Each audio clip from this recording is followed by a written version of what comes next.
我冇乜做啊！人多嘅逼佢，你再要撞咗轉頭，你再撞咗轉頭先，你做乜撞咗轉頭先？我想問下你，你講咗對唔住先啦！對唔住啊！得唔得走啦？好啦，你你敢唔走啊？點解唔肯走啊？嚇？你又唔肯走？走，即刻走！走啦！啱啱睇完段片呢，真係發覺呢，旺角啊係一個充滿傳奇嘅地方啊！歡迎大家再次翻到嚟跑馬仔講時事。開始前呢，請大家訂閱同讚好呢條影片啦。有意見歡迎喺下邊留言啦。咁啱啱睇完段片啦，發生喺就喺旺角啊，星際城市啊，又發生咗一單 MMA 啊。今次呢，主角呢係一對中年夫婦啊，對住一對後生仔女啊。咁喺段片度睇到啦，嗰位咁嘅綠衫大叔啊，真係惡啊！即係明明呢，即係可能個商場多人，大家撞到大家啦。哇！佢又好似真係搞到成個旺角都係佢屋企咁啊，係咁啄住個後生仔啊！隔離嗰位大媽呢，仲要呢，同佢一齊一人一句啊，叫個後生仔躝啦，兇到呢，人哋個女仔呢都喊埋出嚟啊！咁其實講真啦，你人多擠逼啊，撞到下真係好平常嘅啫。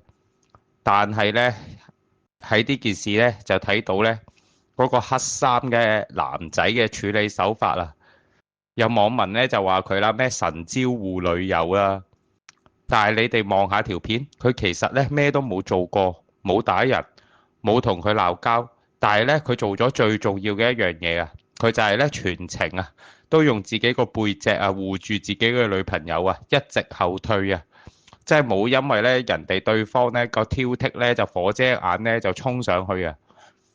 咁所以咧，我覺得啊，咁佢嘅表現係值得讚嘅。喺嗰種咁嘅環境之下咧，唔衝動啊，保護住身邊最重要嘅人啊！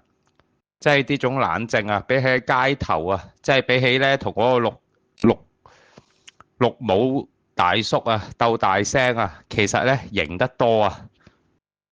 咁睇完呢段片啦，即係我喺度反而喺度諗緊啦。如